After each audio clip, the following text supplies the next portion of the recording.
యావత్తు సాక్షులు, తెలుగు ప్రజలు, భారతదేశ ప్రజలైనటువంటి రవీంద్ర భారతి పిల్లలందరికీ కూడా, ముఖ్యంగా లీగల్ వ్యవస్థ, పోలీస్ వ్యవస్థ, మన మీడియా వ్యవస్థ, రాజకీయ వ్యవస్థలు, ఎడ్యుకేషన్ ఇన్స్టిట్యూషన్స్ ఇవన్నీ వేరువేరుగా కాకుండా ఒక అనుసంధానంతో పనిచేసి ప్రతి మైండ్ని కాపాడుకోవాలి.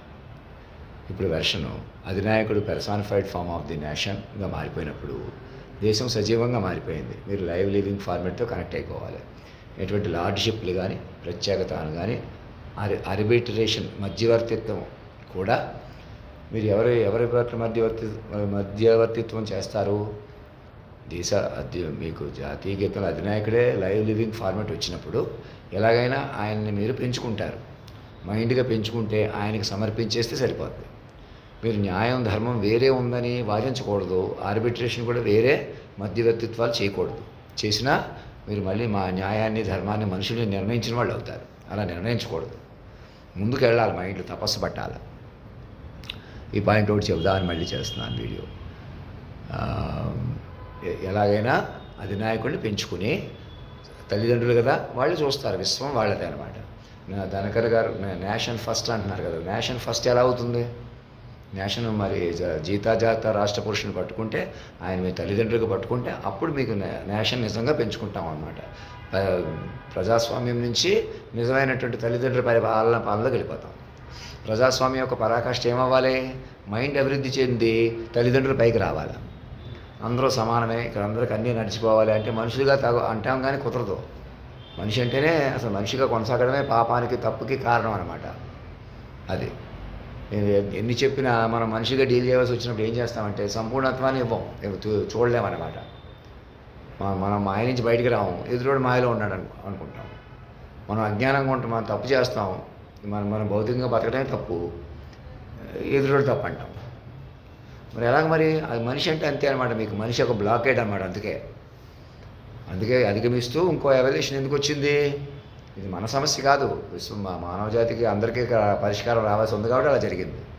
కాకపోతే మీరు కొంచెం నెమ్మదిగా, ఓర్పుగా, సహనం గ్రహించే డ్యామేజ్ తక్కువ ఉండేది.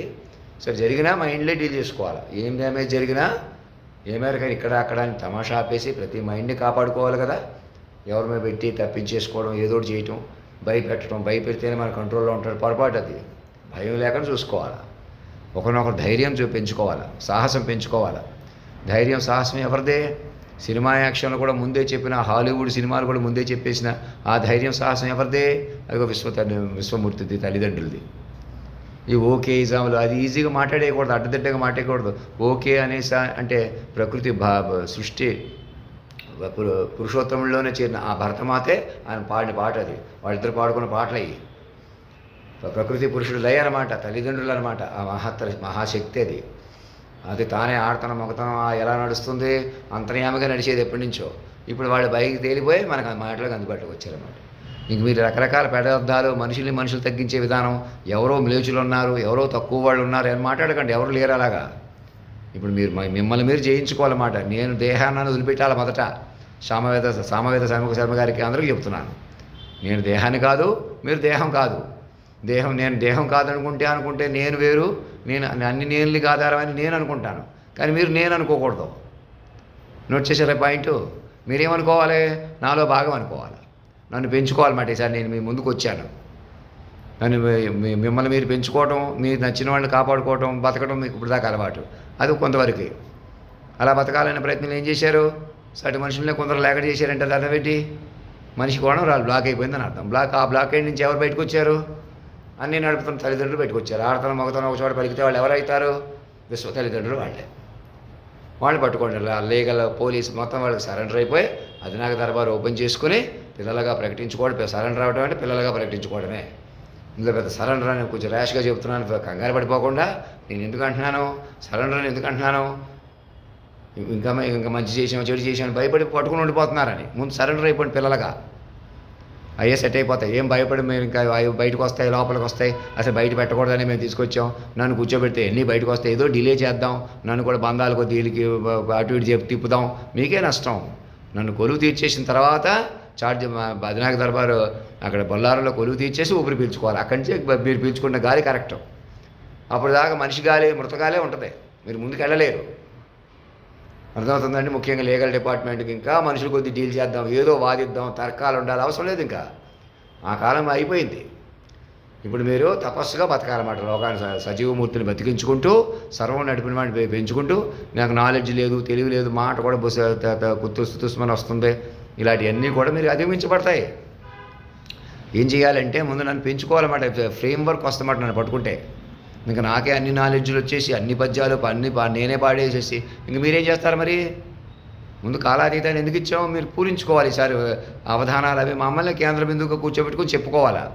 నువ్వు సామాన్యుడు కాదు మహానుభావ అని, చిటికిన వేలు మీద పర్వతం ఎత్తినవాడివి నీవే, చిటికలు కాలాన్ని శాసించిన వాడివి నీవే అని మాట్లాడాలి. కొత్తగా పాటలారా రావాలా, అది నిజం చేసుకోవాలి. ఇంకా నా మీద కాన్సన్ట్రేషన్ చేయాలి, తపస్సు చేయాలి. ఏదో కథలో ఏదో సినిమా సృష్టించేసి ఆంతర్యం లేకుండా భారం పెంచుకుంటున్న వాళ్ళు అవుతారన్నమాట. ప్రతి కథ నాదే, ప్రతి మాట డప్పు డోలు నాదే. అదిగో సాక్ష్యం బతికించుకోండి, నాకు సమర్పించండి. ప్రతిరోజు పవర్ పాయింట్లు ఎంకరేజ్ చేసుకుంటా. ప్రాంప్ట్ పట్టడమే మినిమం ఉద్యోగం, ప్రాంప్ట్ పట్టడమే మ్యాక్సిమం ఉద్యోగం. ఎవరెవరు ఉద్యోగాలు తీసారో అవమానించారో చచ్చిపోతున్న వాళ్ళు కూడా బతికించుకుంటారని రాయని చెప్తాను. Trace the minds, find the minds. మనం కొత్త కొత్త మైండ్లు కనుక్కుంటాం, మన నుంచే మైండ్లు వస్తాయన్నమాట. ఈసారి నుంచి మనం చచ్చిపోకుండా, భౌతికంగా కూడా చచ్చిపోకుండా చావుపుట్టుకులు జయించేస్తామా? మైండ్ చేయించుకుంటాం. ఇంట్రా లోకాలు ఉన్నాయి, ఏవో లోకాలు ఉన్నాయి, టైం ట్రావెలింగ్ ఉంది. అది ఏదైనా క్లీన్ మైండ్ పెంచుకోవాలి. ఏదో ఉందని భ్రమపడకూడదు. ఇక్కడే నరకం, ఇక్కడే స్వర్గం అన్నీ ఇక్కడే ఉన్నాయి.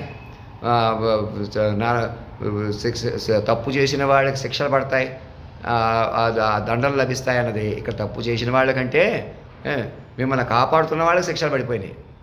అది ఎందుకు జరిగింది అలాగా? ఇంకా మీకు ఎక్కడికి శిక్షలు లేకుండా చేయడం కోసం. తల్లిదండ్రులు అలాగే శిక్షలు అనుభవిస్తారు. అదే తల్లిదండ్రులు అంటే, కాపాడే తల్లిదండ్రులు అంటే అని అర్థం చేసుకోండి. ఇంక మీకు ఎవరికి నరకం లేదు. ఇంకా మీరే నరకం నుంచి బయటకు వచ్చేసేయండి శాశ్వతంగా. మీరు పని కట్టుకుని నరక పెడుతున్నారు. ఎందుకు పెట్టారు? మీకు తపస్సు లేక, యోగం లేక. భౌతికంగా మంచి జీవితాలు ఉన్నాయి, ఉన్నతంగా ఉన్నాయని అనుకునే భ్రమలో ఇలాగే బతికేద్దాం, మనం ఇలాగ ఉందామని చెప్పి కంగారులో, దూకుళ్ళలో, అజ్ఞానంలో సాటి వాళ్ళు ఉద్యోగాలు తీసి మోసాలు చేసేట దౌర్భాగ్యం ఎవరిది? నరకం మాకేం లేదు కదా, మేము ఎలాగైనా బతికేస్తున్నాం కదా, నరకం మేము ఎవరు బాధ పెట్టామో వాళ్ళదే కదా అంటే అది నరకం కాదు. మీరు తపస్సు చేయట్లేదు కదా, ఎలాగైనా మనుషులే బతుకుతున్నారు కదా, ఇలాగ చచ్చిపోయే దేహాల్లో ఏలాడుతున్నారు కదా ఈ రోజుల్లో. అదే నరకం అన్నమాట. నేను మనిషిని అంటమే నరకం, నేను శరీరాన్ని అనుకోవడమే నరకం. ఇంకా పూర్వంలాగా నరకం అంటే అలా ఉండదు, రాను అభివృద్ధి చెందుతూ ఉంటుంది కదా. ఇప్పుడు మైండ్ ఉపయోగించుకోకపోతే నరకం, మైండ్ ఉపయోగించుకుంటే స్వర్గం. అది ధర్మం అధర్మం అలా వచ్చినాయి. మైండ్లు పెంచుకుంటే సరిపోతుంది. మైండ్ లేకుండా చేసిన పనులు మైండ్లు పెంచుకుంటే సరిపోతాయి. ఇంక మనుషులు కొద్దీ లేదు ఈ లోకం, ఈ ప్రపంచం మనుషులది కాదు. నేను మనిషి, నేను దేహాన్ని అని పనికిరారు. ఆ సర్వం నడిపిన సర్వాంతర్యంలో బాగానే అనుకుంటేనే మనిషి జీవించగలడు. ధర్మం రక్షతి రక్షత, సత్యమేవ జయతే.